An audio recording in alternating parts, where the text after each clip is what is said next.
سارے تعلق رب سے جوڑو، کر دے گا وہ نظر کرم۔ اما بعد فاعوذ باللہ من الشیطان الرجیم، بسم اللہ الرحمن الرحیم۔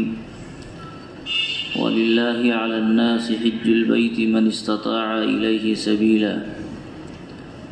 صدق اللہ العظیم۔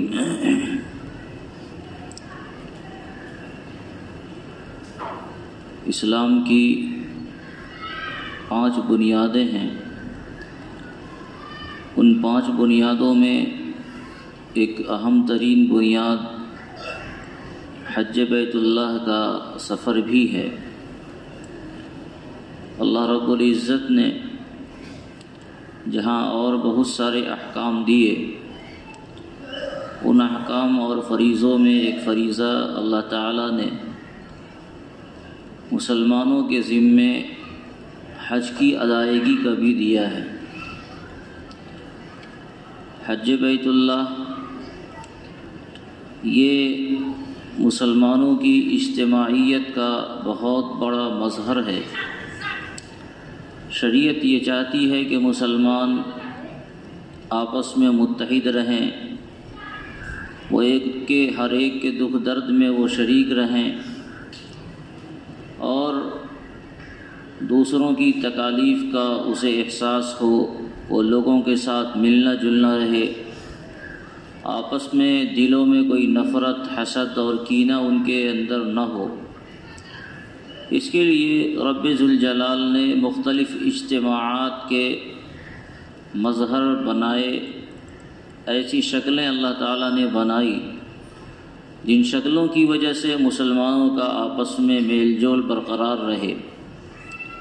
مسلمان ایسی قوم نہیں ہے کہ وہ تنہا زندگی گزارے اور دوسروں کے دکھ درد میں وہ بالکل بھی شریک نہیں ہو، اسے دوسروں سے کوئی مطلب نہیں ہو، بلکہ مسلمان اپنے سینے میں انسانیت کا غم سمیٹے ہوا ہوتا ہے، اور وہ ہر ایک کی تکلیف سے وہ بے چین ہوتا ہے، اس کا دل انتہائی نرم و نازک ہوتا ہے، وہ دوسروں کے لیے اپنے سینے میں رحم کے جذبات کو پاتا ہے۔ تو اسی لیے اللہ تعالیٰ نے مسلمانوں کے اجتماعات رکھے۔ روزانہ 5 وقت کی جو نماز اللہ رب العزت نے عطا فرمائی ہے، اس کو جماعت کے ساتھ ادا کرنے کا حکم دیا۔ تو اس کی وجہ یہی ہے کہ محلے کے لوگ روزانہ 5 وقت ایک جگہ اکٹھے جمع ہوں، تو جہاں اللہ تعالیٰ کے اس حکم کی وہ ادائیگی کریں گے، وہیں ایک دوسرے کو دیکھنے کا، ایک دوسرے سے ملنے کا، ایک دوسرے کے غم میں شریک ہونے کا، اس کے دکھ درد کو دور کرنے کا بھی آپس میں موقع ملے گا۔ پھر اللہ تعالیٰ نے ہفتے میں ایک دن رکھا، جمعہ کا دن، جس میں اور بڑی آبادی شریک ہوتی ہے۔ 5 وقت کی نماز میں تو صرف محلے کے لوگ شریک ہوئے، اور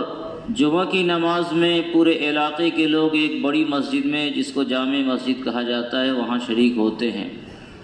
وہاں بھی جہاں اللہ تعالیٰ کی عبادت ہوتی ہے، وہیں ساتھ ساتھ لوگوں کا ایک دوسرے سے ملنا جلنا بھی ہوتا ہے۔ پھر سال میں اللہ تعالیٰ نے ایک دن رکھا جس کو عید اور بقرعید کہا جاتا ہے، عید الفطر اور عید الاضحیٰ۔ یہ بھی اجتماعیت کے مظاہر کو دنیا والوں کے سامنے لانے کے لیے، اور پھر زندگی میں اس سے بڑا اجتماع اللہ رب العزت نے انسانیت کو دیا ہے۔ یہ اجتماع حج کہلاتا ہے، جہاں پوری دنیا کے لوگ ایک ساتھ جمع ہو کر اللہ رب العزت کی عبادت کرتے ہیں، اللہ تعالیٰ کے احکام کی مکمل ادائیگی کرتے ہیں، اپنی بندگی کا پورا اظہار کرتے ہیں۔ اور اس طرح پوری دنیا کے لوگ، چاہے وہ کہیں کے بھی ہوں، ان کا تعلق کہیں سے بھی ہو، وہ کسی زبان کے بولنے والے ہوں، وہ کسی تہذیب کے متوالے ہوں، وہ سب مل کر ایک جگہ، ایک رنگ و نسل،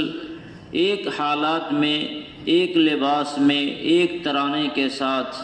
ایک طرز و ادا کے ساتھ اللہ رب العزت کے سامنے سجدہ ریز ہوتے ہیں، اور یہ بتاتے ہیں کہ مسلمانوں میں رنگ و نسل کا کوئی امتیاز نہیں ہے، مسلمانوں میں لسانیات کا، زبان کا کوئی امتیاز نہیں ہے۔ یہاں وہ لوگ بستے ہیں جو امیر اور غریب ایک ساتھ نماز پڑھتے ہیں، اسی جگہ امیر بھی نماز پڑھتا ہے، اسی جگہ غریب بھی نماز پڑھتا ہے، ایک ہی صف میں کھڑے ہو گئے، محمود و ایاز والا معاملہ یہاں ہے۔ یہاں حاکم اور محکوم کا فرق مٹ جایا کرتا ہے۔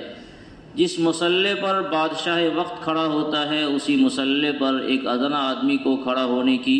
پوری اجازت حاصل ہوتی ہے۔ یہ نہیں ہے کہ بادشاہ ہے تو اس کے بغل میں آپ کھڑے نہیں ہو سکتے۔ اس دربار میں جمع ہونے کے بعد انسانیت کا امتیاز مٹ جاتا ہے۔ انسانیت کے درمیان جو آپس کے رنگ و تو اور نہ جانے کیسے کیسے امتیازات ہیں، وہ سارے کے سارے امتیاز یہاں مٹ جاتے ہیں۔ تو اللہ تعالیٰ نے اسی لیے حج کی فرضیت فرمائی کہ کم سے کم پوری دنیا کے لوگ ایک جگہ مل کر کلمہ واحدہ کی بنیاد پر شریک ہوں، اور لوگوں کو ایک دوسرے سے ملنے کا موقع ملے، ایک دوسرے کو سمجھنے کا موقع ملے، ایک دوسرے کے حالات کا علم ہو، اور ایک دوسرے کی تکالیف کو دور کرنے کی کیا شکلیں ہو سکتی ہیں، اس میں آپس میں مشورہ کرنے اور کوئی لائحہ عمل طے کرنے اور اس پر عمل کرنے کی توفیق ہو، کوئی شکلیں بنے۔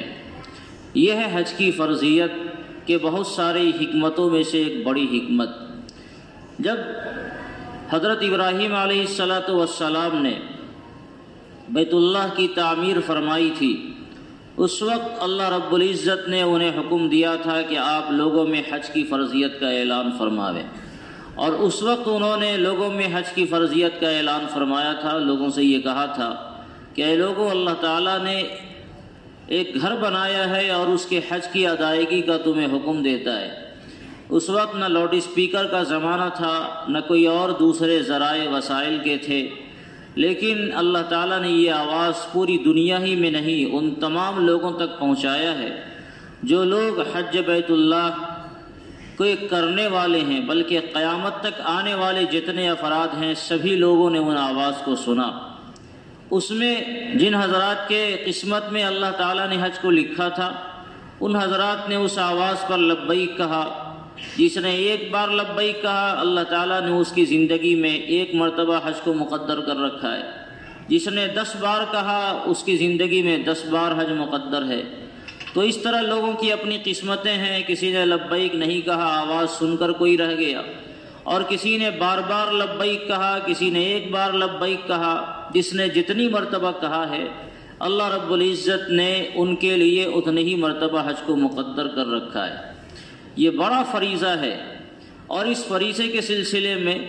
جہاں قرآن و سنت کے اندر بہت سارے فضائل آئے کہ اللہ رب العزت حج کرنے والوں کے ساتھ کیا انعام اور اکرام کا معاملہ فرماتے ہیں، وہیں شریعت میں بہت بڑی تاکیدیں آئی ہیں ایسے لوگوں کے لیے بھی جو حضرات حج کی فرضیت کے بعد بھی حج ادا نہیں کر پاتے۔ حج کی جو فرضیت ہوتی ہے، اس کے بعد حج کی ادائیگی میں تاخیر کرنا گویا انتہائی افسوسناک عمل ہوتا ہے۔ یہ وہ فریضہ ہے کہ آدمی پر اگر حج فرض نہ بھی ہو تو بھی اس کی کوشش ہونی چاہیے کہ وہ اللہ رب العزت کی توفیق سے کسی طرح اس فریضے کو ادا کریں۔ دعا کرتے رہنا چاہیے کہ اللہ تعالیٰ اسے اس بات کی توفیق دے کہ اللہ تعالیٰ وہاں تک اسے پہنچاویں۔ اس کے اسباب و وسائل کے جو طریقے ہو سکتے ہیں، ان طریقوں کو اپنی وسعت کے مطابق اپنانے کی کوشش کرنی چاہیے۔ اپنی بے چینی کا اظہار کرنا چاہیے کہ ہمیں اس بات کا شوق ہے کہ ہم اللہ رب العزت کے اس خانہ خدا کا دیدار کریں، اس کی زیارت کریں، اس کا طواف کریں، اور وہاں جا کر حج کے ایک بڑے فریضے کو ادا کریں۔ جب انسان اپنی اس بے چینی کا اظہار کرتا ہے تو اللہ تعالیٰ کی طرف سے بعض اوقات اس کی قدرت کا مظاہرہ ہوتا ہے، اور انسان کو غیب سے اللہ تعالیٰ ایسی وسعتیں عطا فرماتے ہیں کہ آدمی پھر حج بیت اللہ کر لیتا ہے۔ جو لوگ حج کرنے والے ہیں، قرآن حدیث کے قرآن کے اندر بھی اور احادیث کے اندر بھی ایسے لوگوں کے لیے بڑی بشارتیں ہیں۔ باقاعدہ آقا صلی اللہ علیہ وسلم نے باضابطہ ارشاد فرمایا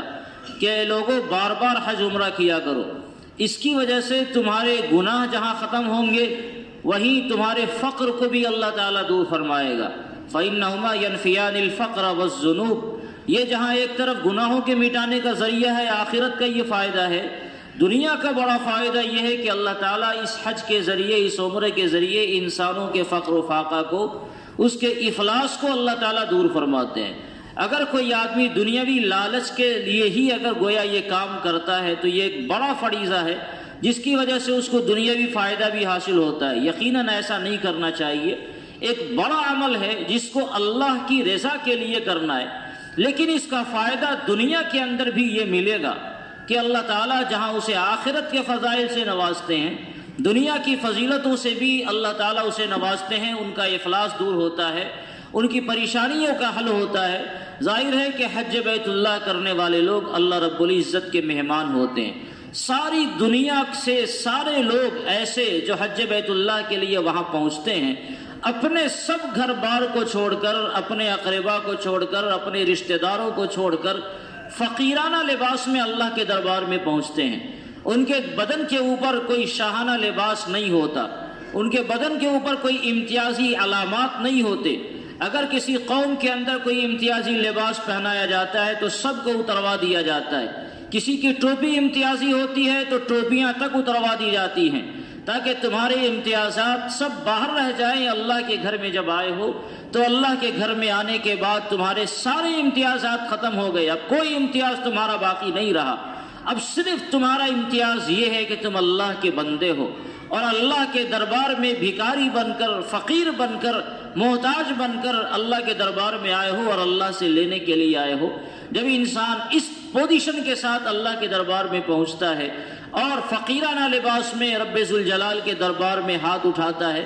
ایسے مقامات جو صرف قبولیت کے مقام ہیں، جہاں اللہ تعالیٰ کی خاص رحمتیں نازل ہوتی ہیں، خانہ کعبہ ہے، اس کے مضافات ہیں، عرفہ ہے، منی ہے، مزدلفہ ہے، یہ سب وہ مقامات ہیں جہاں اللہ رب العزت کی خاص رحمتوں کا نزول ہوتا ہے اور اللہ تعالیٰ اپنے بندوں پر ان مقامات میں خاص توجہ فرماتے ہیں۔ ایسے مقام میں جب کوئی بندہ اللہ رب العزت کے سامنے ہاتھ اٹھا کر دعا کرتا ہے تو ظاہر ہے ہمارے سامنے کوئی بندہ اگر فقیرانہ لباس میں آئے گا، بھلے اپنی جگہ وہ مالدار ہے لیکن اس کے کپڑے پھٹے ہوئے ہوں، اس کا حال بوسیدہ بنا ہوا ہو، اس کے بدن پر کوئی پرانا جھولا ہو جس سے لگتا ہو کہ یہ کاسہ گدائی لے کر ہمارے سامنے آیا ہے، تو ایک خود بھکاری انسان چاہے وہ کتنوں سنگ دل ہو لیکن کسی فقیر آدمی کو اور اس کے لباس کو دیکھ کر، اس کی طرز و ادا کو دیکھ کر اسے ترس آتا ہے اور 2-4 روپے اس کے ہاتھ میں دینے پر مجبور ہوتا ہے۔ جب اللہ رب ذوالجلال کے دربار میں انسان فقیرانہ لباس میں جائے تو یہ نہیں ہو سکتا کہ انسان وہاں سے خالی ہاتھ واپس آئے۔ ہاں، اس نے اگر کوئی ایسی بدعمالیاں کر رکھی ہیں، کوئی ایسا کام کیا جس کی وجہ سے اللہ کو ناراض کرنے والا کوئی عمل ہو گیا، تب تو ایک بات دیگر ہے، تب تو دوسری بات ہے۔ لیکن اگر اس نے سارے تقاضے کو پورا کیا، اللہ رب العزت نے جو مانگا وہ کیا، جو چاہا وہ کیا، اللہ تعالیٰ کے جو احکام ہیں ان تقاضوں کو پورا کیا، تو ایسا کرنے والا بندہ اللہ رب العزت کی رحمتوں سے ایسا نہال ہوتا ہے کہ آقا صلی اللہ علیہ وسلم نے ارشاد فرمایا کہ جو آدمی حج کرتا ہے اور حج کے درمیان اس نے کوئی رفث کا کام نہیں کیا، کوئی فسق کا کام نہیں کیا، تو وہاں سے وہ ایسا لوٹتا ہے جیسے اپنے ماں کے پیٹ سے ابھی پیدا ہوا۔ ماں کے پیٹ سے پیدا ہونے والا بچہ گناہوں سے بالکل بے داغ ہوتا ہے، کوئی گناہ اس کے بدن پر نہیں ہوتے۔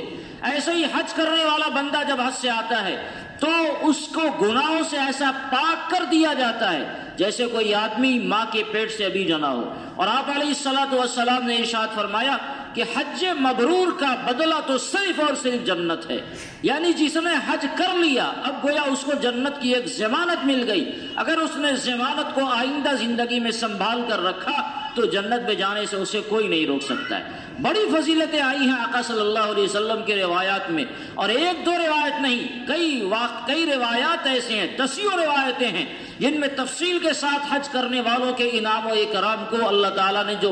مقرر کر رکھا ہے، جناب محمد رسول اللہ صلی اللہ علیہ وسلم نے اس کو بیان فرمایا۔ اسی کے ساتھ آپ علیہ الصلوۃ والسلام نے وعیدیں بھی سنائی۔ جو آدمی حج کرنے کی قدرت رکھتا ہو اور قدرت رکھنے کے باوجود بھی حج نہ کر سکے، وہ آدمی بڑا بد نصیب ہے۔ آقا صلی اللہ علیہ وسلم نے ارشاد فرمایا، من ملک زادا وراحلۃ تبلغه الی بیت اللہ، جو آدمی اتنی استطاعت رکھتا ہے کہ وہ حج کر سکتا ہے اس کے پاس اتنے پیسے موجود ہیں، اس کے پاس کوئی آزار نہیں ہے، بیماریاں نہیں ہیں، کوئی بڑی وجہ نہیں ہے جس کی وجہ سے حج کے سفر کو نہیں جا سکتا، جو شرعی آزار ہوتے ہیں وہ نہیں ان کی زندگیوں میں، اپنا آدمی عذر بنا لے وہ ایک الگ مسئلہ ہے، اپنی زندگیوں کے آزار بنا لے، ہماری تجارت کا مسئلہ، ہماری ملازمت کا مسئلہ، ہمارے گھر کے کاموں کا مسئلہ، یہ انسان اگر اپنا عذر بناتا ہے تو وہ انسان کا اپنا عذر بنایا ہوا ہے، اللہ رب العزت کی نگاہ میں اس کا یہ عذر نہیں ہے، واقعتاً وہ عذر ہو جو اللہ رب العزت نے عذر مانا، بیمار ایسا ہے کہ وہ حج کو نہیں جا سکتا، کوئی ایسی پریشانیاں ہے، کوئی قانونی بندش ہے، جیسے ابھی کرونا کا زمانہ آ گیا، چاہ کر بھی لوگ حج کو نہیں جا سکتے، تو ایسے حالات، ایسے واقعات پیش آ جائے جن کی بنیاد پر واقعتاً آدمی نہیں جا سکتا، ایسے آزار ہے تب تو کوئی مسئلہ نہیں، لیکن اگر ایسے آزار نہیں ہیں، اللہ نے استطاعت دے رکھی ہے، کوئی خاص عذر نہیں ہے، اور پھر اس کے بعد بھی وہ حج نہ کرے اور اس کا انتقال اسی حالت میں ہو جائے، تو آقا صلی اللہ علیہ وسلم نے ارشاد فرمایا کہ فلا علیہ ان یموت یہودیا او نصرانیا، وہ آدمی یہودی بن کر مرے، نصرانی بن کر مرے، بے دین ہو کر مرے، اللہ رب العزت کو اس کی کوئی پرواہ نہیں ہے۔ ایک بڑے صحابی حضرت عمر فاروق رضی اللہ تعالیٰ عنہ ارشاد فرماتے ہیں، استطاعت رکھنے کے باوجود جو آدمی حج نہیں کرتا، میرا دل چاہتا ہے کہ میں ان لوگوں پر جزیے کا جو ٹیکس ہوتا ہے وہ ٹیکس عائد کر دوں، جزیہ غیر مسلموں پر لگا کرتا ہے۔ حضرت عمر نے فرمایا کہ ایسے لوگوں کے بارے میں میرا جی چاہتا ہے حج کی استطاعت رکھنے کے باوجود حج نہ کرے، اس سے بڑا بد نصیب کون ہوگا، میں چاہتا ہوں کہ ایسے لوگوں پر جزیہ لگا دوں، کیونکہ یہ لوگ ایمان والے نہیں ہیں، یہ ایمان کی علامت نہیں ہے کہ حج کی فرضیت کے بعد آدمی حج کو ادا نہ کرے۔ اللہ تعالی ہم سب کی حفاظت فرمائے۔ بہت سخت وعید ہے ایسے لوگوں کے بارے میں جن کو اللہ نے استطاعت دیا اور وہ نہ کرے۔ حج تو ایسا فریضہ ہے کہ انسان تمنا کرتا ہے کسی بھی ایمان والے کے دل میں، چاہے وہ کتنا بڑا بد نصیب ہو، اس سے آپ پوچھیں کہ تمہاری خواہش ہے یا نہیں کہ حج بیت اللہ کرو، بیت اللہ کا سفر کراؤ، چاہے عمرے کا سفر ہو، چاہے حج کا سفر ہو، تو میں سمجھتا ہوں کہ دنیا کا کتنا گرا ہوا انسان ہوگا، اس کے دل میں اس بات کی تمنا انگڑائیاں لیتی رہتی ہیں کہ اے کاش ہمارے بھی دن پلٹ جائیں، پھر جائیں، کہ اللہ تعالیٰ کے اس عظیم گھر کا دیدار ہم بھی کر سکیں۔ انسان کے دل میں تمنا ہوتی ہے، لیکن بعض اوقات جب اللہ تعالیٰ انسان کو وسائل عطا فرماتا ہے تو انسان اپنی مجبوریوں کو سامنے رکھ کر اس میں تاخیر کرتا ہے، اسے مؤخر کرتا رہتا ہے، یہاں تک کہ وقت موعود آ جاتا ہے وہ دنیا سے چلا جاتا ہے۔ اگر آخری وقت تک اس نے واقعتاً حج کر لیا تب تو یہ فریضہ ادا ہو گیا، جو گناہ تھا وہ گناہ ساقط ہو جائے گا، لیکن آئندہ کی زندگی کس کو ملتی ہے یہ کون بتائے گا؟ کسے معلوم کہ آج ہم بہت اچھے ہیں اور بہت تندرست ہیں، اگلے سال ہماری یہ تندرستی باقی رہے گی نہیں باقی رہے گی، کیا حالات پیش آئیں گے نہیں پیش آئیں گے، یہ کسے پتہ ہے؟ اسی لیے جب اللہ تعالیٰ استطاعت دے انسانیت کو تو اس کی ذمہ داری ہے کہ اپنے سارے کاموں کو چھوڑ کر سب سے پہلے یہ کام کر لے، چاہے وہ جس شکل میں کرے۔ آج کے زمانے میں بہت لمبے اوقات کو لگانے کی ضرورت نہیں ہے، اگر آپ کے پاس مشغولیات زیادہ ہیں تو ٹھیک ہے، حج کے ایام کو مختصر کیا جا سکتا ہے۔ حج کا دن صرف 5 دن ہے، بس 5 دن کے کام ہیں جو کرنے کے ہیں، اس کے علاوہ 2-4-5 دن اور آپ ایکسٹرا مان لیں۔ جب حج بیت اللہ کو جائیں گے تو یقیناً مدینہ منورہ کا آپ کا سفر ہوگا، اور مدینہ منورہ سفر کر کے آقا صلی اللہ علیہ وسلم کے روضہ اقدس پر صلاۃ و سلام کا نذرانہ پیش کریں گے۔ 2-4 دن اور ایکسٹرا مان لیا جائے جس میں عمرے کی ادائیگی ہو اور آسانی کے ساتھ سارے کاموں کو سمجھ کر وہاں کرنے کی توفیق ملے، اس کی تیاری کا موقع ملے، تو اگر مثال کے طور پر کوئی آدمی مختصر وقت میں حج کرنا چاہے تو آج کے زمانے میں اس بات کا بھی انتظام ہے کہ 10-12 دنوں میں اپنے حج کے اعمال کو کر کے سماٹ کر سارے اوقات کو اپنا فارغ کر لے اور 10-12 دن کے اندر واپس چلا آئے۔ کوئی ضروری نہیں ہے کہ ہم سرکاری طور پر حج بیت اللہ کو جائیں جس میں اس کے اوقات کی پابندی ہو 40 دن 35 دن، تو مستقل ہمارے ذہن میں یہ رہے کہ اتنا لمبا وقت ہمیں دینا پڑے گا، اور اتنے لمبے اوقات ہمارے پاس نہیں ہیں، میں بہت بیزی آدمی ہوں، بڑا مشغول آدمی ہوں،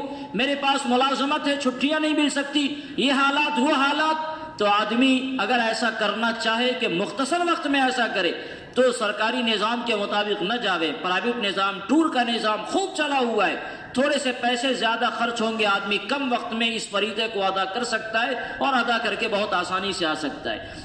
آج کی صورتحال یہ ہے، اس سال کرونا کی وجہ سے یقیناً بہت سے لوگوں نے حج کا فارم نہیں بھرا ہوگا، لیکن یہ واقعی افسوس کی بات ہے کہ مدھوبنی کا ضلع اتنا بڑا ضلع ہے لیکن صرف 60 سے 65 آدمیوں کے حج کا فارم بھرا گیا۔ ہو سکتا ہے کہ 10-20 آدمی اور پرائیویٹ طور پر جانے والے ہوں۔ اتنے بڑے علاقے میں تقریباً 80 کلومیٹر کا یہ ہمارا رقبہ ہے، اور اس 80 کلومیٹر کے رقبے میں 80 آدمی بھی اگر حج کے سعادت کے لیے نہیں جاتے ہیں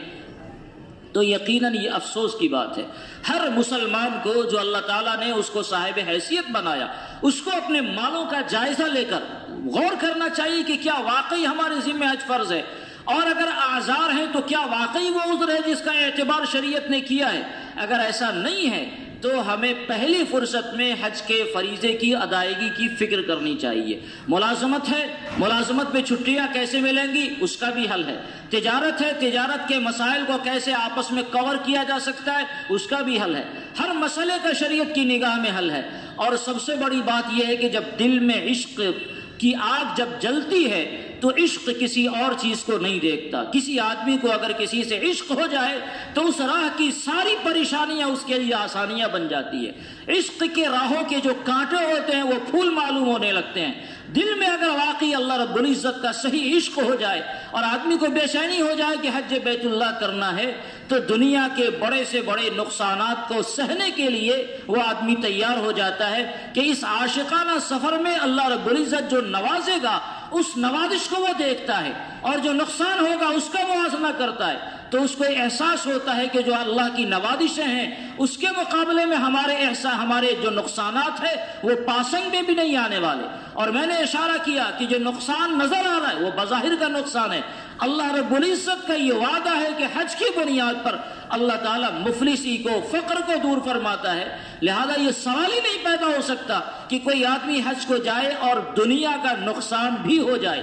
بظاہر یہ لگے گا دنیا کا نقصان ہو گیا، ورنہ کتنے لوگ ہم لوگوں کی نگاہ میں بھی ایسے ہیں جنہوں نے بڑی پریشانیوں کے ساتھ حج کیا، اور حج میں آنے کے بعد انہوں نے اپنا تجربہ بتایا کہ ہمارے قرضوں کو اللہ نے دور کیا، ہمارے فقر و فاقہ کو اللہ نے دور کیا، تنگ دستیاں آسانیوں میں بدل گئی۔ پہلے ہماری دکان میں بکری نہیں ہوتی تھی، اب ماشاءاللہ خوب اندھیرے آمدنی آ رہی ہے۔ تو اس طرح کی صورتحال انسانوں کے ساتھ، ہم کمزور انسانوں کے ساتھ بھی اللہ رب العزت کی طرف سے خاص معاملہ ہوتا ہے کہ اللہ تعالیٰ فقر و فاقہ کو دور فرماتے ہیں، پریشانیوں کو حل فرماتے ہیں، اور انسان کے جو مسائل ہیں ان مسائل کو حل فرماتے ہیں۔ اور سب سے بڑی بات تو یہ ہے کہ جب رب بے نیاز کے دربار میں ہم جائیں گے تو کتنی پریشانی لے کر جائیں گے، ساری پریشانیاں لے کر وہاں جائیں اور اللہ تعالیٰ سے کہیں یا اللہ ہم ساری پریشانیوں کو لے کر آئے ہیں، اور جب تک آپ ان پریشانیوں کو حل نہیں کر دیتے ہم یہاں سے جانے والے نہیں۔ جب آپ اس ارادے کے ساتھ جائیں کہ اللہ سے ساری پریشانیوں کا حل لے کر آئیں گے،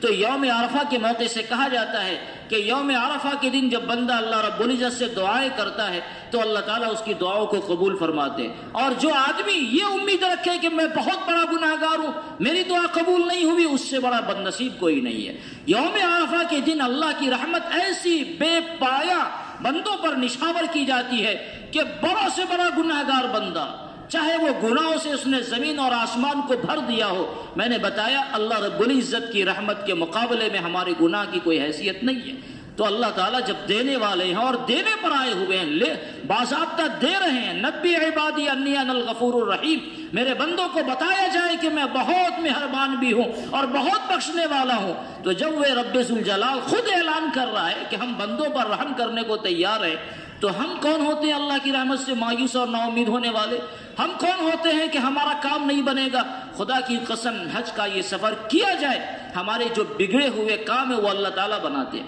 حضرت مولانا اعجاز صاحب رحمۃ اللہ علیہ نے ایک واقعہ سنایا تھا ہم لوگوں کو کہ ایک بندہ جو پیسہ اس لیے جمع کیے ہوا تھا کہ اپنی بچیوں کے نکاح کے انتظامات اسے کرنے تھے،